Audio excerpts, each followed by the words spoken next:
Hola, hola, ¿cómo estás? Bienvenido, bienvenida a un nuevo video. Te saluda el profe Cristian Solari. Es un gusto para mí, como siempre, estar compartiendo otro de estos videos, otra de estas charlas para aportarte valor. Y creo que hoy también vamos a hacerlo, es nuestro objetivo. Vamos a hablar de las lesiones, de la prevención de lesiones, primeramente. Tratemos de no llegar a ese punto, pero sí sabemos que evidentemente existen, están ahí. Y bueno, estamos con un especialista que es Airán Ramos. ¿Cómo estás, Airán? Un gusto tenerte por aquí. Muy buenas, Cristian. El placer es mío. Pues muy bien. Todo va rodado, así que muy contento, todo perfecto.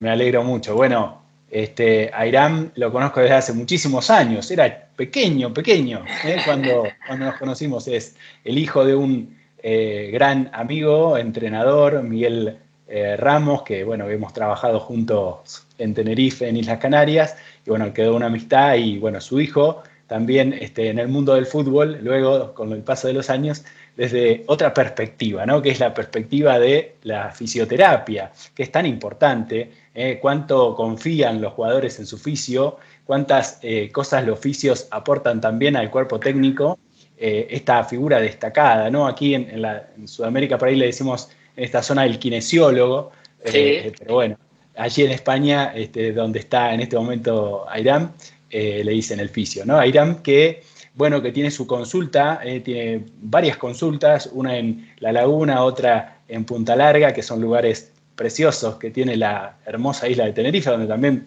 tengo un gran recuerdo de haber vivido muchos años allí y bueno, uno tiene bonitos recuerdos ahí. Y además, bueno, que ha trabajado muchos años en el Club Deportivo Tenerife, donde ha tenido experiencias con diferentes categorías hasta llegar al fútbol profesional, que también ha trabajado unos años con el primer equipo. Por lo tanto, estamos frente a un profesional que sabe de lo que habla y vamos a escucharlo para saber qué nos puede aportar desde su visión, desde su experiencia. Siempre aquí ponemos todo en esa perspectiva, ¿no? Cada uno desde su experiencia y creo que así nos aportamos valor entre todos, ¿no? ¿Qué te parece, Airán? me parece que el proyecto, la idea que ejerces desde hace tiempo es chulísima porque al final se trata un poco de eso, ¿no? De alimentarnos entre compañeros, fisios, kinesiólogos, pero también entre otros departamentos, preparadores físicos, readaptadores. Entonces, muy chulo el tener esta posibilidad de compartir con otros compañeros de profesión. Especialmente me hace mucha ilusión hacerlo contigo porque, como tú bien contabas, te conozco desde hace muchos años, cuando yo era un pequeñín, y admiraba mucho tu trabajo y la manera en la que creabas grupos de trabajo. Y bueno, ¿quién nos iba a decir a nosotros que después de tantos años íbamos a tener la posibilidad de estar aquí, yo aportando mi granito de arena en tu proyecto tan chulo respecto a la fisioterapia y tenerlo contigo para mí es un placer y me parece fantástico la idea que tienes. Bueno, no, el agradecido soy yo, realmente. Y bueno, vamos al lío, como dicen en España, vamos al lío, ¿no? Eh, Vamos al lío. y hablamos de un poquito de la primera cuestión que surge, digamos, ¿qué tipo de lesiones hay en el fútbol? Hay aquí nuestra audiencia es de profes, es de entrenadores, es de gente que les gusta el fútbol, más o menos la conocen a la cuestión, pero es interesante que un especialista nos describa cuáles son este tipo de lesiones. Primero vamos a empezar por aquí para luego ir a la prevención, ¿no? Y ver qué características tienen un poco estas lesiones, Airán.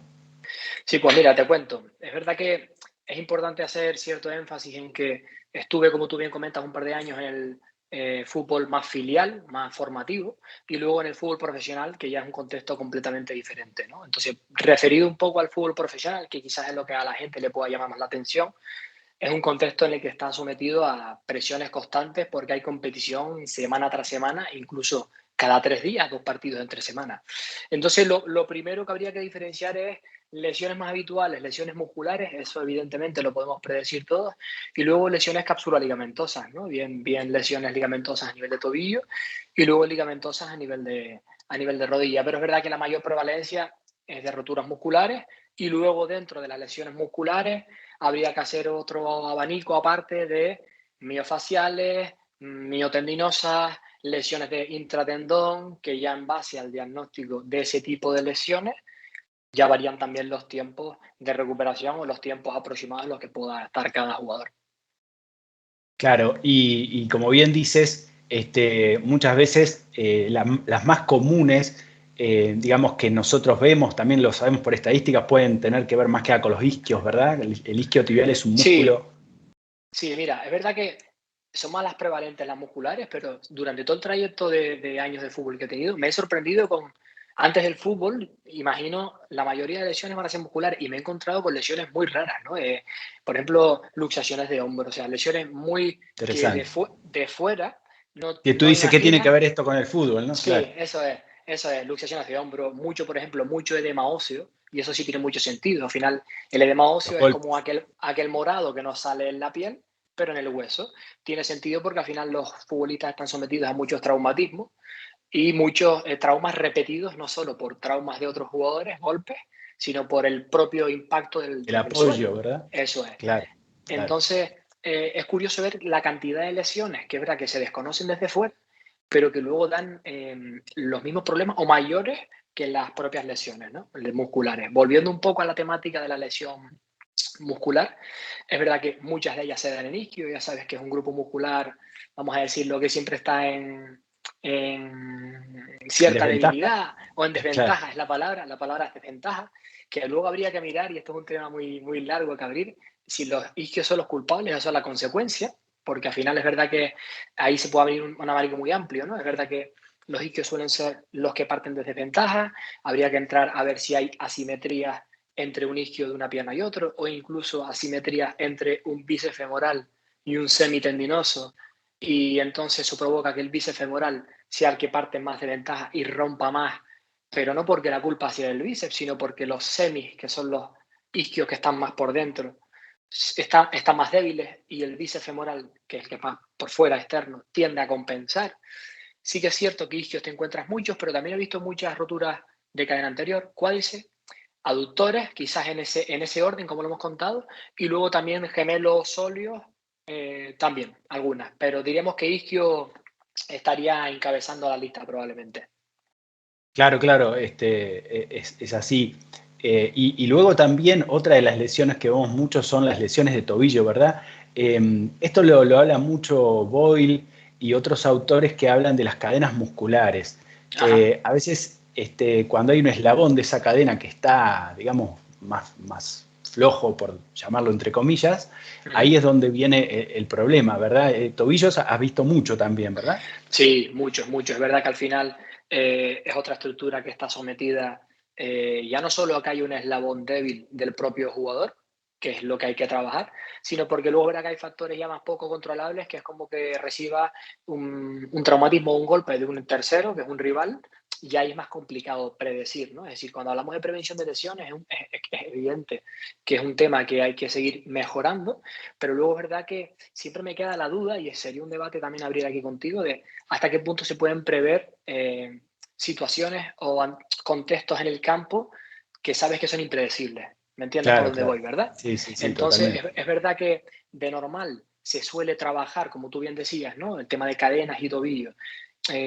Antes quizás se tenía una visión un poco más unitaria, ¿no? Es decir, está el tobillo lesionado, vamos a trabajar sobre el tobillo, pero se ha ido viendo con el tiempo de la importancia de esas famosas cadenas o esas conexiones neuromusculares o ligamentosas que pueden haber. Entonces, un tobillo puede ser el que provoque la lesión, pero hay que valorar un poco con esa visión más global de cadena para ver si hay algún eslabón débil, como tú comentas, o deficitario, que haya que mejorar, que esté provocando que el tobillo siempre se caiga. Volveríamos a lo Y mismo que te comentaba antes, de el tobillo como origen del problema o como consecuencia del problema. claro, claro, claro. Sí, Es sí, el algo más huevo o la gallina, complejo, ¿no? eso es. Eso es. Ojalá fuera tan fácil, ¿no? De decir, oye, siempre se lesiona un tobillo, la culpa es el tobillo, ¿no? Luego también creo que hay Claro, condicionantes. Tú puedes tener un esguince en un tobillo derecho puntual, lo normal es analizar qué está pasando a ese tobillo. Pero ese jugador que tiene problemas repetidos en un tobillo, ahí hay que analizar un poco más. Ahí yo sí que creo que deberíamos de hacer una visión un poco más global. El problema es repetido, es mayor, se repite en el tiempo, hay que analizar qué está fallando, ¿no? Entonces también yo creo que el análisis que debemos hacer sobre el jugador debe de variar en base al problema que tiene, si es único, si es repetido en el tiempo, y siempre teniendo en cuenta esa visión global que yo comparto mucho de los problemas físicos que tenemos los deportistas. claro, hay un tema interesante también, esa visión global, ¿no? Que a veces, digamos, un síntoma está mostrando a lo mejor otras cosas, ¿no? Que hay más Claro, profundas, ¿no? sí, ¿Quieres eso es. comentar eso? Sí, al final, a ver, el síntoma o el dolor lo tomamos como algo malo, ¿no? O sea, muchas veces el síntoma, claro, en el caso del deportista tiene sentido, viven de su cuerpo, viven de su físico y todo lo que sea pararles esa actividad Le complica. es frustrarles porque no es una persona normal que hace deporte por hobby, es su trabajo y la dimensión es mucho más alta, entonces les afecta mucho más en todos los niveles. Pero es verdad que con lo que comentas, sí que creo que es importante entender que el síntoma sale por algún motivo y debemos de tomarlo como un aviso y no tanto como algo malo, ¿no? Y luego ver si el síntoma te está avisando de que esa parte está funcionando mal o que hay partes colindantes o en la periferia, alrededor de la zona del síntoma, que son las que están provocando el problema. Por eso te digo que la visión primera debe de ser local o lo que yo haría como profesional en la zona en la que está teniendo el problema, pero siempre me gusta tener esa visión global, biomecánica, funcional del cuerpo, para ver si puede haber alrededor de la zona problemática otras estructuras que nos estén dando problemas en X zona. Perfecto, perfecto. Y también, como creo que también te refieres a eso, que no es solamente lo mecánico, ¿no? Sino también nosotros somos seres integrales, bueno, lo energético, el pensamiento, lo mental nos influye mucho también y que luego, bueno, esto también trae aparejado ciertas consecuencias, ¿no? Bueno, nos vemos influidos también de alguna manera por esta Sí, cuestión, ¿no? sí, total, total. La realidad es que creo que hoy en día se está sacando un poco más a la luz esto y ya no se ve como algo tan raro, ¿no? Al final yo he tenido la suerte de vivir varios años en el contexto de un deportista profesional y tengo la suerte de tener contacto con algunas de esos deportistas y me consta y sé de primera mano la presión a la que están sometidos, ¿no?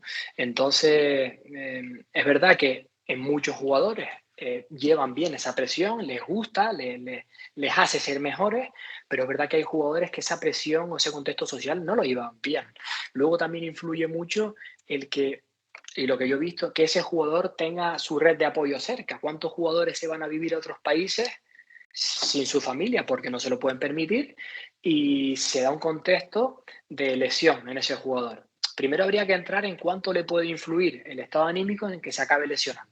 Y luego, en segundo lugar, cómo influye en los tiempos de recuperación, que recupere antes o después en base a su red de apoyo, porque es evidente, y hablaremos después, de lo importante que es la tecnología, herramientas, trabajo sobre camilla, alimentación, todo esto, hablaremos después largo y entendido, es muy importante, pero tener una red de apoyo cerca a la que cuando uno sale de su trabajo del fútbol se sienta apoyado, escuchado, se sienta animado a seguir el proceso, es muy importante también. Y cuando no tienes esa parte, por el contexto en el que está el deportista, no es fácil. Y a mayor exigencia o mayor categoría, mayor presión.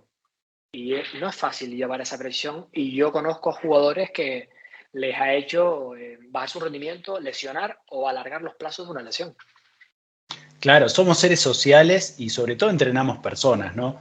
No entrenamos robots y es Sí, muy difícil separar el área mental del área física, del área técnico-táctica. Está todo unido. No sé si seguramente tú conocerás muy bien la dinámica de los sistemas complejos, ¿no? Es decir, el ser humano es un sistema complejo que luego se expresa como tal. Entonces hay una filosofía que es la de Descartes de otra época que era reduccionista, ¿no?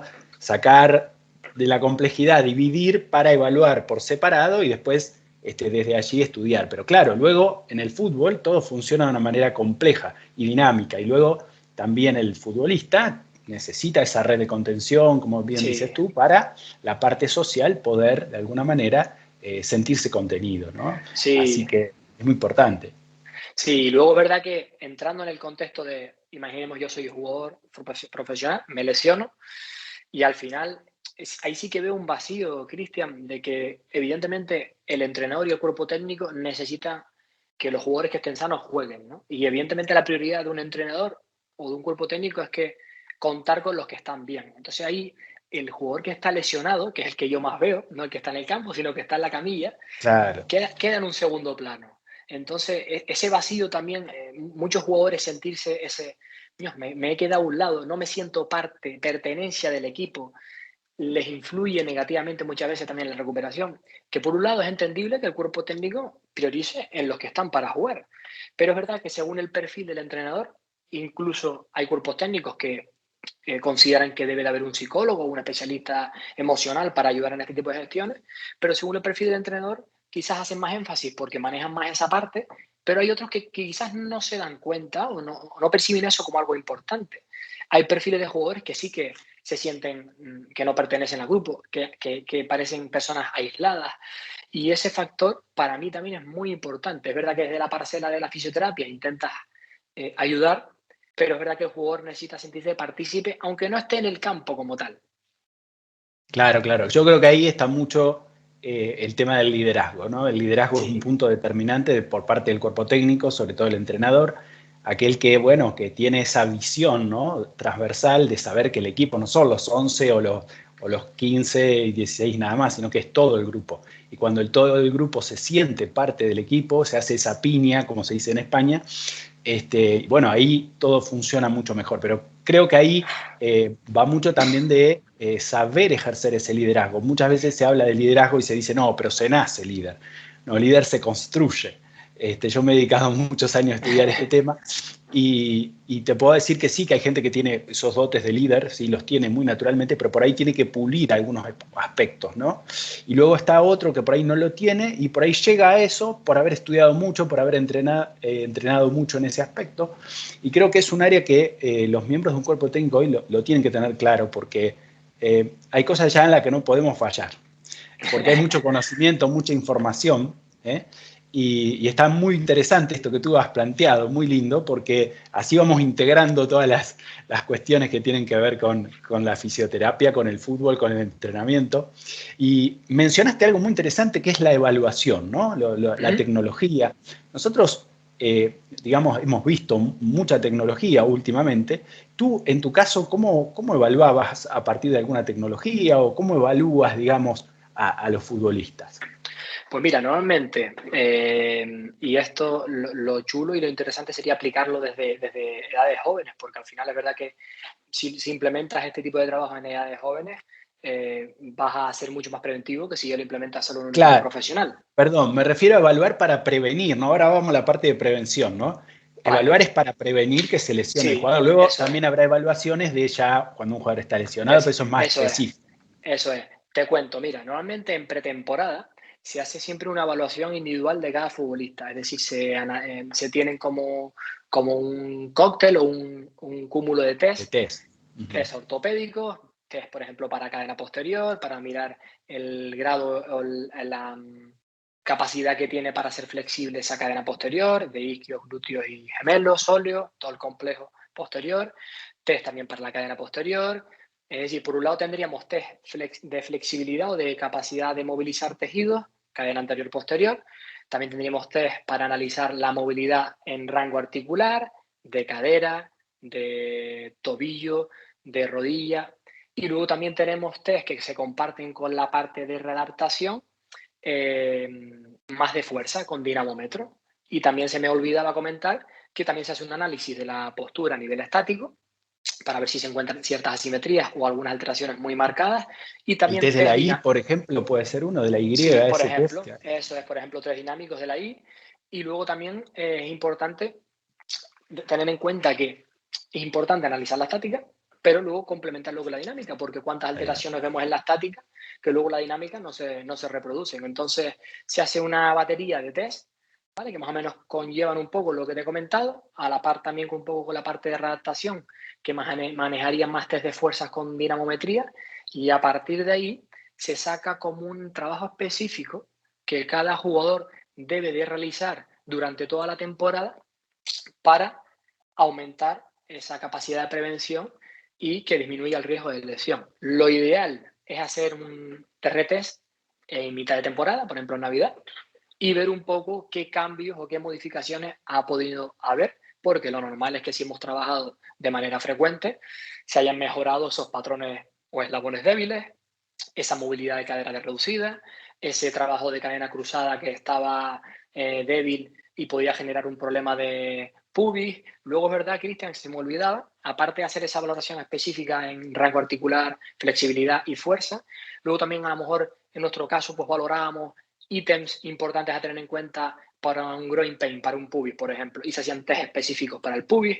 En el caso de haber padecido de un cruzado, se hacían los famosos HOP test, es decir, test específicos para las lesiones más habituales. Recuerdo ahora pubis, por ejemplo, y ligamento cruzado anterior, que esa es otra que sabes que se da bastante. Sí, tal vez sean de las dos lesiones más graves, ¿no? De recuperar. El ligamento cruzado anterior sabemos que se recupera, pero lleva mucho tiempo.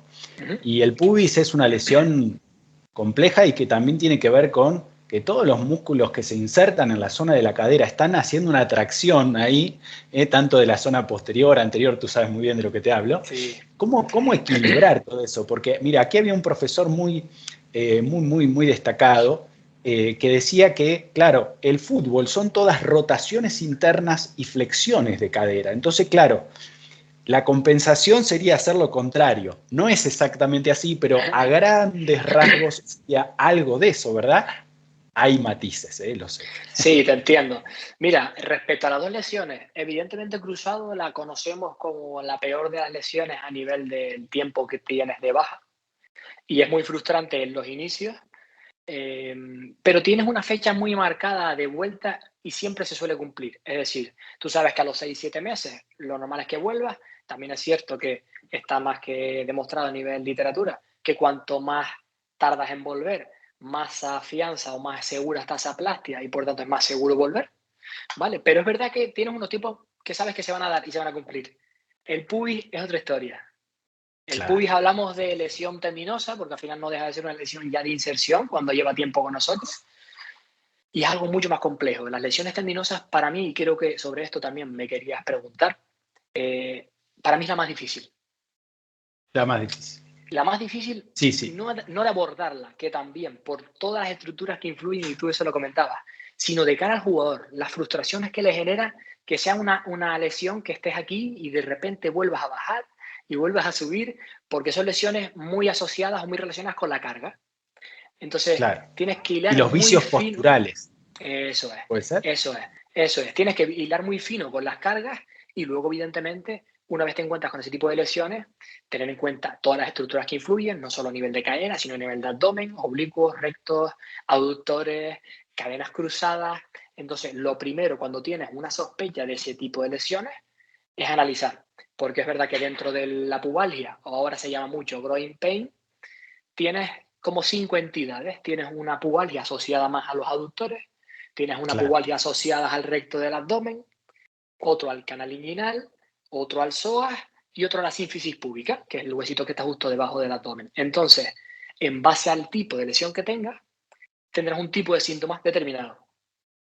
Y me imagino Entonces, una cantidad de ejercicios también determinados, ¿no? claro, claro. Es verdad que al final estamos hablando de, como hablábamos antes, de una cadena que está muy unida y por tanto van a tener ciertas características similares, pero tú no deberías de tratar o de readaptar un groin pain, una pubalgia asociada a aductores, igual que la de un recto abdominal, porque al final el trabajo que hace un músculo y otro es diferente. Claro, es diferente. Y luego, si le das una vuelta, también cuando ya son de larga duración, empiezan a sumarse entidades. Puedes sumarte un groin pain de aductores con de psoas.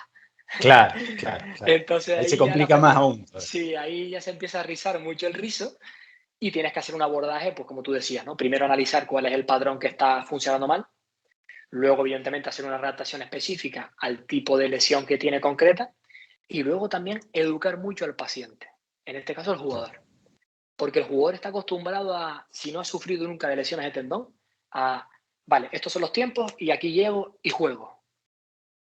Y no es Y así. ahí no, y ahí no pasa, muchas veces no pasa.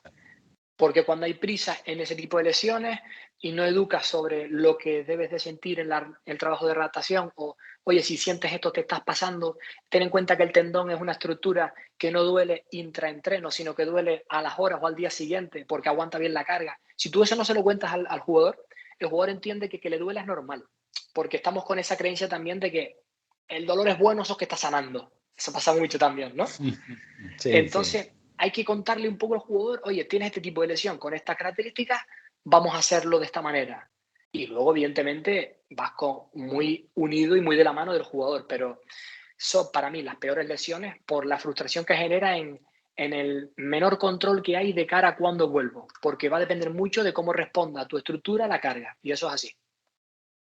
Bien, y ya a nivel de lo que sería ya pasar a lo que sería ya el tratamiento, ¿no?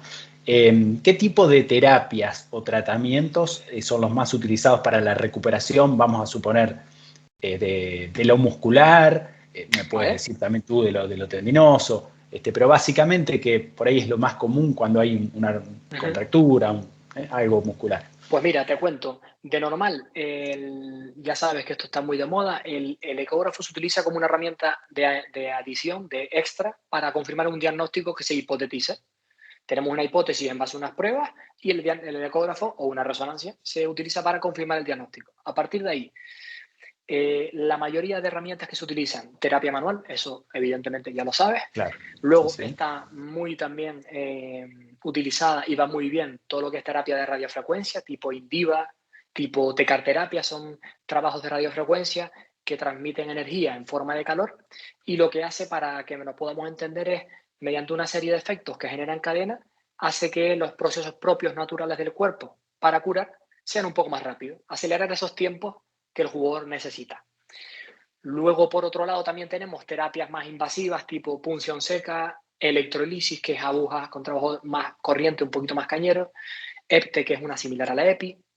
Tenemos también Ujú. trabajos tipo Sí, neuromodulación, que más un poco a lo claro. mejor, más que para trabajar sobre el músculo, es más trabajar a nivel nervioso. Ya sabes que al final hay una conexión neuromuscular y cuando te lesionas un músculo, aunque el músculo lo tengas que tratar, debes de Hay una modular afectación, claro. el nervio que mueve al músculo. Es bueno también modularlo, mejorarlo o mejorar su funcionamiento. Entonces, por ahí la neuromodulación es una técnica que va muy bien porque además, a diferencia de otras que generan mucho dolor, está bastante más cómoda. Entonces es Bien. algo que incluso es agradable para el jugador. Y luego es verdad que en donde yo he estado hemos tenido la suerte de tener buenos recursos en lo que en el apartado de recuperación se refiere y ya podríamos pasar pues, a terapias tipos de presión como la Vacusport, que es como una terapia, vamos a decir, como la clásica famosa presoterapia, la de las piernas, que son Sí, terapias sí, sí. de presiones negativas que generan como flujos de presión para acelerar un poco esa circulación y esa limpieza de esa inflamación que puede haber en piernas después de un esfuerzo o de una lesión. Son como estas Pues medias, ¿no? eso es, Grandes que se las que ponen se los hinchan, futbolistas, las que se que se hinchan, hinchan. eso es. Pues la Vacuspor es una terapia de presión negativa similar a esto, pero un poco a grande escala, es un poquito más potente. Y luego también está muy en auge ahora lo que se conoce como la cámara hiperbárica, La que es un cámara poco hiper. la cámara a la que te metes con una mascarilla de oxígeno Claro, y al claro. meter una mayor cantidad de oxígeno en nuestro cuerpo y en este caso pues la zona lesionada sale beneficiada y es otro plus extra que también puedes combinar dentro de lo que es la recuperación. Y luego también está la NESA, que no sé si la conoces, que la NESA es un poco desde esa línea del trabajo de neuromodulación, pero más que sobre los nervios específicos, sobre el músculo que está afectado, es como un trabajo que se puede hacer, entre otras cosas, más a nivel del sistema nervioso central, un poco más generalizado. Y también está muy de moda ahora, se utiliza mucho para el sueño, pero se está entrando mucho en el mundo de la deportiva también, este tipo de trabajo, Ujú. como añadición o como combinación del resto de trabajos que te he comentado. Me atrevería a decir que no se me queda ninguno fuera. Muy completo, muy bien. A ver, si tuvieras que recomendar, por tu experiencia a nivel de recuperación, ¿no? Vamos a hablar de la recuperación. Un jugador, tú sabes que hoy día los equipos profesionales les toca a muchos jugar 2 competencias por semana a veces, ¿no? Entonces, Ujú. recuperación juega un papel clave porque no hay tiempo para entrenar, porque hay que recuperarse. Nosotros sabemos que para recuperarnos de un partido necesitamos 72 horas para estar plenamente recuperados. Pero claro, cuando hay un partido entre semana, ya en 48 horas hay que volver o tener un día y al otro día que ya recuperamos, al otro día hay que volver a entrenar algo, lo que se pueda.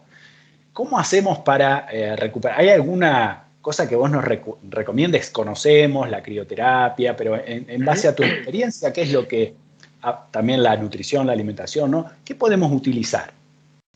Mira, Aquí te voy a ser completamente honesto con mi criterio.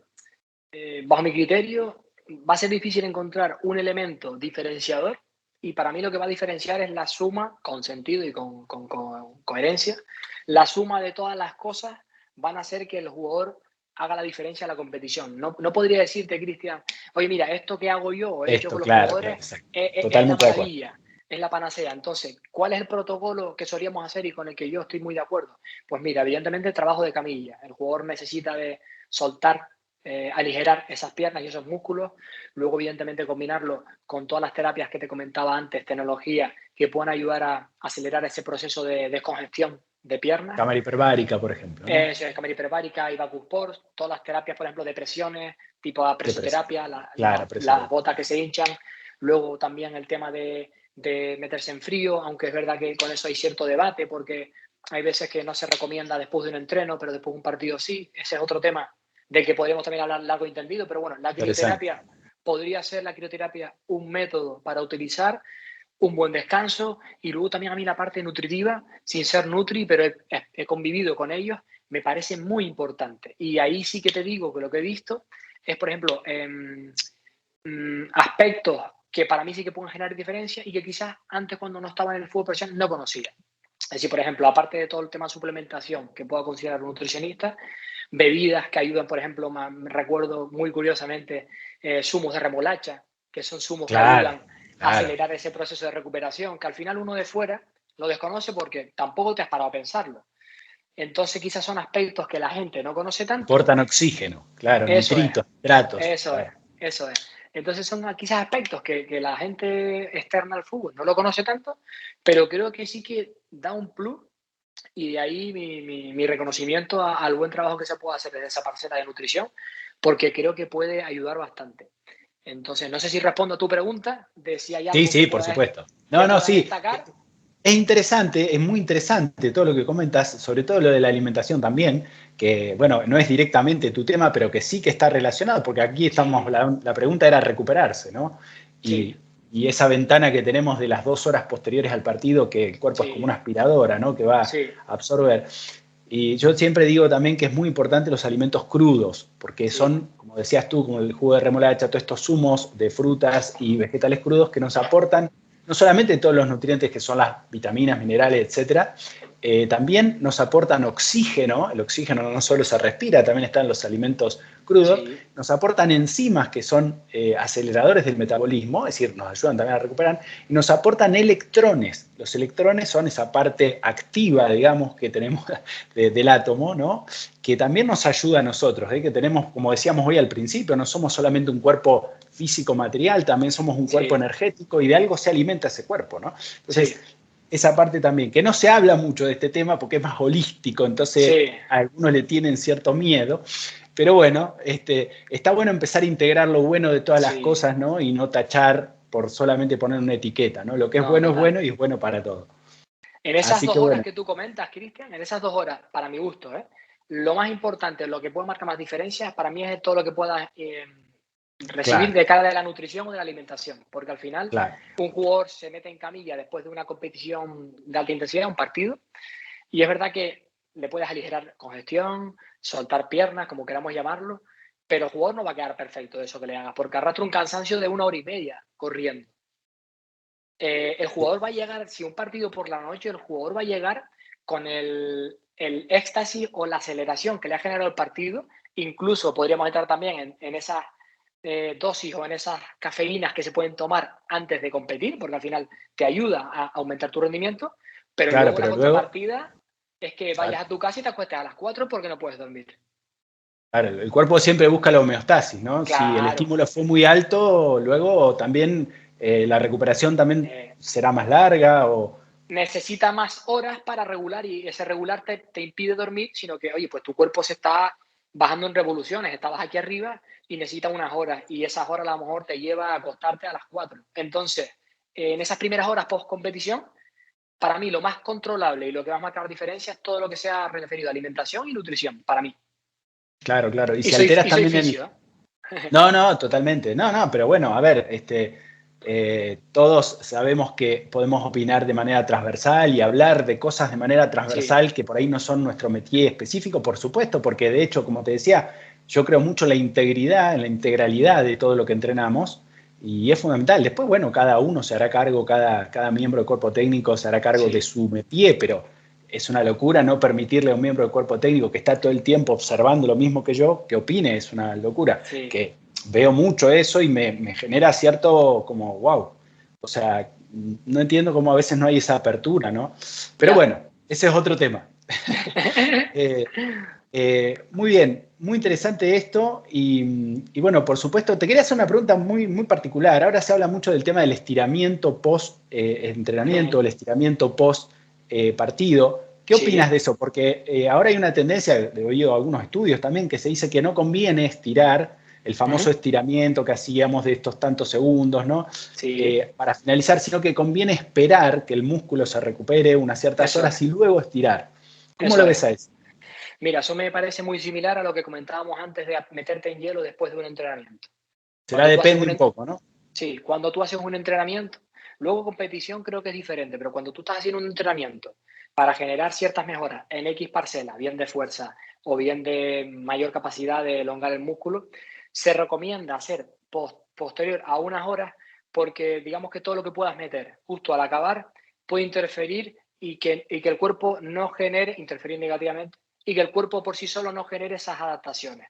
Por eso yo sí que comparto que justo acabado el entreno no aplicaría, por ejemplo, ese tipo de estiramientos estáticos, entiendo que te refieres, ¿no? A los de toda la vida, ¿no? Sí, sí, sí, claro. Sí, sí, Vale. porque otra cosa es la Luego, movilidad que por ahí la hacemos al principio, a lo mejor, ¿no? eso es, eso es. Luego es verdad que también se ha visto que el estiramiento estático preentreno sí que reduce la producción Sí, o las claro, mejoras eso de fuerza y eso sí que sí, está absolutamente no conviene, descartado. claro. Por tanto, yo preentreno sí que haría un trabajo más de movilidad dinámica, un estiramiento más dinámico. Y luego, post-entreno, lo haría a lo mejor a las horas de haber realizado la actividad. Pero aquí está otro tema y es a un jugador profesional de 20 y pico o 30 años que lleva estirando 10 años y le ha ido bien, Claro, claro. le vamos a cambiar. Por O sea, eso, por eso. yo le puedo decir, Cristian, oye, mira, la literatura hay estudios que respaldan que el estiramiento no te viene bien. Y luego hay perfiles que te aceptan y les gusta aprender, pero hay perfiles que son más estrictos con su sentir y su creencia y les va a ir bien. Y ahí yo te Claro, pregunto, ¿tú les cambias entonces ese estiramiento? no, no, no, claro que no. Yo ¿Por qué? tampoco. Porque todo depende, como bien habla esto el liderazgo, somos seres interpretativos y Ujú. todo depende de nuestras creencias. Todos tenemos creencias, que algunas son limitantes y otras son potenciadoras, pero claro, evidentemente no nos vamos a poner al jugador en contra. Si él cree eso y le Claro, hace bien y claro. siente que le hace bien, ya está. Eso es, eso es, eso Adelante. es. Al final se Salvo que tiene sea una la... aberración, pero si no, Claro, que por lo menos hay que serle honesto y decirle las cosas, ¿no?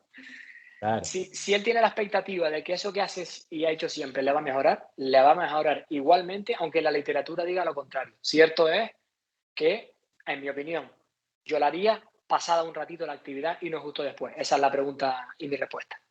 Perfecto, excelente, me queda clarísimo y coinciden muchos profesionales que me han comentado lo mismo con respecto al tema. Así que bueno, se ve que es la tendencia actual, ¿no? Sí, Y bueno, vamos a hacerte una pregunta. Siempre hacemos esta pregunta que tiene que ver también con un poco un desafío personal, ¿no? Si puedes escribir algún caso particular desafiante que tuviste y que hayas sí, tenido que abordar un poco con toda esta visión así más integral, ¿no? sí. Mira, a ver, el que se me viene a la mente, el caso que se me viene a la mente, casualmente o no, es de un pubis.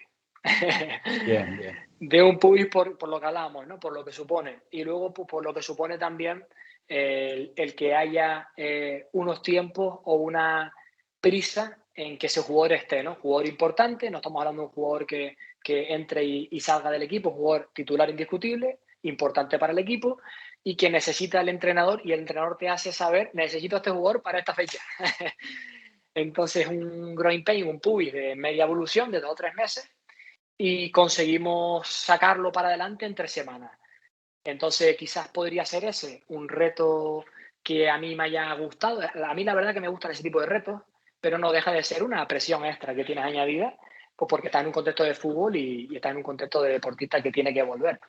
Entonces ahí hay que hacer un poco ese abordaje pues, que comentábamos, ¿no? Abordaje de ver qué está fallando, abordaje luego de asegurarte de que el jugador fuera de las instalaciones, porque esa es otra, estamos con ellos 3, 4, 5 horas en las instalaciones, pero luego hay 6, 7 horas en el día, que también es importante en ese tipo de casos que tienes que acelerar todo, asegurarte de que el jugador siga las pautas, ¿no? Generar como esa alianza o esa unión con el jugador y que también sienta que para ti es importante su recuperación. Y cuando consigues engancharlo y que el jugador se enganche en el proceso, se da esta situación, si no, no se hubiera dado. Así que ese sería el caso, yo creo, que más me Bien, ha bien. retado. No sé si quieres preguntarme más sobre ese caso en particular o... Sí, sí, tú quieres comentarme más. Es interesante porque siempre, a veces ocurre que tenemos en la cabeza, digamos, una serie de ideas, pero luego siempre podemos dar un poco más y podemos exigirnos un poco más, incluso depende con quién y en qué situación, ¿no? Porque cada jugador es particular. También el jugador a lo mejor puede dar un poco más, entonces en este caso los tiempos se acortan, ¿no? Y también aquí lo que llamamos el entrenamiento invisible juega un papel Sí, determinante, porque nosotros tenemos los jugadores un tiempo, pero luego en casa, ¿qué pasa? ¿Se cuidan o no se cuidan ese, tanto? ese es otro tema. Por eso hay, digamos, eh, entidades de alto nivel pues que exigen pasar más tiempo los jugadores en las ciudades deportivas porque tienen mayor control de lo que hacen Claro, y luego hay otros pues que no, al final también depende mucho de cómo funciona la entidad, pero eso sí es un aspecto muy importante y ahí entraríamos otra vez a hablar de, oye, el jugador se va a la casa y está bien acompañado, está feliz, está contento o está triste porque su vida fuera del campo no va bien y es mala. claro, claro. ¿Y qué hace para consolar esa mala vida o ese mal tiempo que puede llevar? No lo sé. Ahí no tenemos tanto control. Entonces, no sé hasta qué punto. A mí me gustaría preguntarte una cosa, si a ti no te importa, Sí, y es el papel preventivo para mí es fundamental y creo que cada vez se fundamental. tiene más en cuenta, Sí, pero el número o el índice lesional parece que también cada vez mayor. En- Entonces, mi es pregunta, Cristian, interesante. sería, mi Sí, pregunta esta vez sería, y esto quizás no te lo había comentado. Yo lo que veo es que el papel preventivo es muy importante, pero si el jugador cada vez está más expuesto a más partidos, porque al final la sensación que da también, Cristian, es que se somete cada vez a más partidos porque también hay intereses publicitarios o lo que sea y cada vez hay más demanda, ¿no? De partidos, competiciones y convenios y lo que sea. ¿Hasta qué punto podemos prevenir? Y yo pienso sinceramente que el deporte de élite es un deporte que no es sano, o sea, que va a acabar lesionando no, siempre al totalmente jugador. no. Alto rendimiento no es salud, eso lo No, tenemos es salud, clarísimo los que hemos no es salud. estudiado licenciatura en alto rendimiento deportivo y salud, casualmente es la titulación que yo he hecho. No, una cosa no tiene que ver con la otra, evidentemente. El alto rendimiento es alto rendimiento a toda costa, ¿sí? Es decir, Sí, hay que rendir dentro de la legalidad que, digamos, las federaciones nos dicen, hay que rendir y hay que dar unos resultados, ¿no? Que es ganar, que es, bueno, el objetivo que se plantee ese club, ese equipo o ese sí. deportista individual en caso de que sea otro deporte.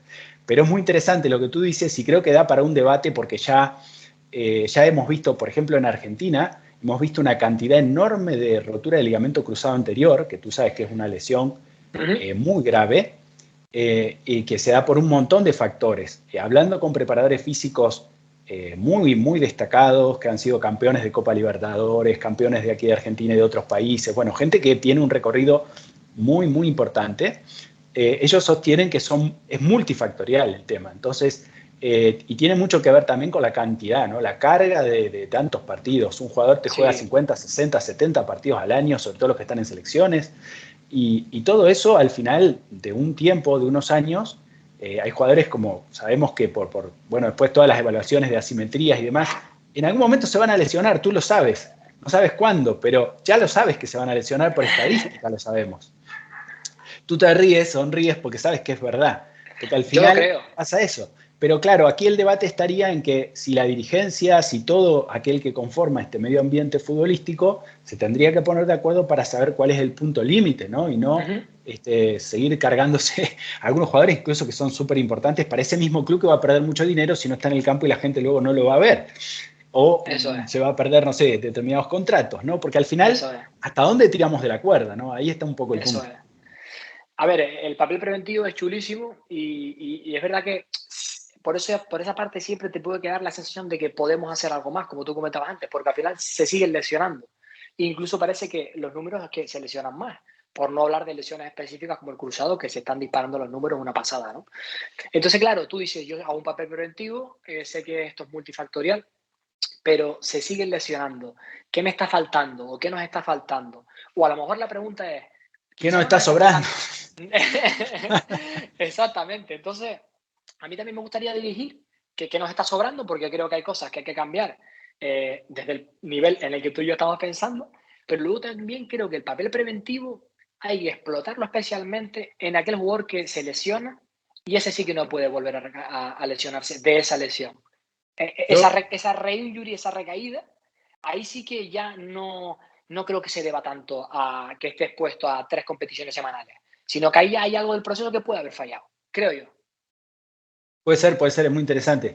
Mira, también recordando los dichos de grandes preparadores físicos, ellos dicen que la fuerza juega un papel determinante, ¿no? Yo Eso es, también sostengo lo mismo, creo que es la capacidad física madre y luego todas las demás giran en torno a ella. estoy de Entonces acuerdo. aquel futbolista que en formación, creo yo, tú me dirás qué piensas, que en formación ya comienza a hacer trabajos de fuerza básicos, pero que lo hagan un futbolista fuerte de piernas, fuerte en general, ¿no? En todas las cadenas musculares, creo que tiene una ventaja por sobre lo demás. Y lo vemos en casos, hay casos notables, como el de, no sé, de Traoré, por ejemplo, Sí, por irme a la exageración, ¿no? sí. Pero bueno, hay casos que la fuerza es determinante y creo que esos son los que menos se rompen al final. Eh, a ver, no quiero generalizar porque ya sabemos que las generalizaciones no son buenas, pero sí es evidente que el entrenamiento de la fuerza acompaña muchísimo más al futbolista, sobre todo, bueno, después viendo, ¿no? La particularidad de cada uno, porque yo hablo en general, pero después cada uno tendrá que fijarse, ¿no? Qué cadena muscular tiene que trabajar, cómo Ujú. compensar esas asimetrías, ¿no? No sé qué te parece a ti eso. No, a mí comparto completamente lo mismo que tú me comentas, ¿no? Para mí la fuerza es básica y si se trabaja desde edades tempranas vas a generar unas ganancias o unas ventajas, como tú te comentabas, respecto a otros deportistas que no las generen, ¿no? Y luego es verdad que cuando se lleva al fútbol profesional, pues un poco lo mismo. Yo creo que el ingrediente básico que tiene que estar, y sin ser preparador, sí que lo creo firmemente, como parte preventiva es el trabajo de fuerza, ¿no? Luego combinado pues con toda la parte de fisioterapia que hemos comentado, ¿no? Yo que también creo que el jugador que esté fuerte o que tenga unos niveles de fuerza buenos en todos sus parámetros es menos propenso a lesionarse, pero un poco abriendo el debate, o lo abriremos quizá otro día, acaban lesionándose igual. Porque yo creo que están sometidos a una demanda demasiado alta y que la capacidad del cuerpo no, tiene un límite y acaba petando, acaba explotando. Totalmente, totalmente. Por Entonces, eso decía, ¿cuál es el límite, no? claro, pero la sensación que nos puede quedar a nosotros que estamos dentro es ¿qué pudimos fallar? No, podríamos pensar, ¿o qué nos ha faltado? Sí, sí, claro. Ahí también hay casos y casos, Cristian. Luego está claro que nos están sonando cosas desde altas esferas, ¿no? Pero también es cierto que también hay indicios que te pueden hacer pensar que el jugador estaba cerca de romperse. Y ahí está que el cuerpo técnico o que el equipo técnico se dé cuenta. Me explico. Sí, sí, claro. Asistencia frecuente al fisioterapeuta, tengo problemas en esta zona, o lo ves que llega justito, que está muy cansado, que ese jugador está descansando mal, que llega con una cara de mucha fatiga, el jugador está con un estado anímico bajo, ya eso te está haciendo estar en un Está contexto marcando, claro. cerca de lesión. Ahí está la capacidad que tenga el equipo técnico de detectarlo o no. Otra Darle cosa es que el descanso. jugador, eso es, que el jugador te lo comunique es otra cosa. A lo mejor no es consciente en el círculo en el que está, pero sí que nosotros tenemos que tener esa capacidad, tú como decías, de líder, de observar nuestro entorno y darnos cuenta, que creo que eso también se entrena, de decir, hey, a ese jugador le pasa algo, me voy a acercar a hablar con él a ver qué pasa. Y ahí sí te das cuenta de que está en un contexto, por lo que sea, en la esfera que sea, está en un contexto en el que puede caer o puede haber lesión. Entonces, es difícil de controlar la prevención, pero a veces hay indicios y quizás no nos damos cuenta. Claro, claro, y como todo influye, como bien decías, ¿no? Estar cerca de ese jugador que lo notamos Sí, más bajo, o que ya está lesionado. Guardiola decía que él no hablaba mucho con los que aparecían en la tapa de Marca o del otro, del Mundo Deportivo, de ACE, cualquier. Él hablaba con los que no estaban en la tapa de Claro, las portadas, ¿no? de los claro, medios de comunicación. A eso sí hay que darle la palmadita para animarlos, ¿no? Aquel que no claro, jugó, que jugó menos minutos, que para claro, sumar, porque los otros no claro, necesitan la motivación, ya la tienen, claro, por haber sido protagonistas, ¿no? Creo que va un claro. poco también por ahí en el área de esta prevención, ¿no? Sí, y luego también, por ejemplo, desde la parte de preparación física, lo que he observado en donde yo he estado es que también pueden haber indicios, por ejemplo, desde los dispositivos tipo GPS, ¿no? Sí, El sí, famoso sí. GPS que se colocan en los Sí, entrenos y los partidos. te lo iba a decir anteriormente y sí, No sí, sé qué sí. opinas tú ahí. Yo creo que eso también te puede dar indicio. Un jugador que siempre Sí, está en sí, unos números muy por debajo de lo claro, que hacían claro. pretemporada. Oye, ¿qué está pasando Exacto. ahí? O La entrenamientos gestión de de la carga, fuerza, sí, sí. eso es, entrenamientos de fuerza que se registran con aparatos que miden la fuerza y el jugador en pretemporada estaba en unos niveles altísimos y ahora está muy bajo. ¿Y qué Claro. pasa ahí? Saltos, por ejemplo, la evaluación de los saltos Eso con es, plataforma que se hace, por eso es, ejemplo, después del día de descanso, se puede hacer para eso es, ver qué recuperación tiene y cómo va evolucionando eso es, esa eso es, explosividad del jugador, ¿no? eso La es, eso es. Yo fatiga. creo que ahí Sí, sí que sí. podríamos Eso da hilar un poquito muchos. más y podrían haber indicios ahí, aunque por otro lado sobren cosas que eso tú y yo ya lo sabemos.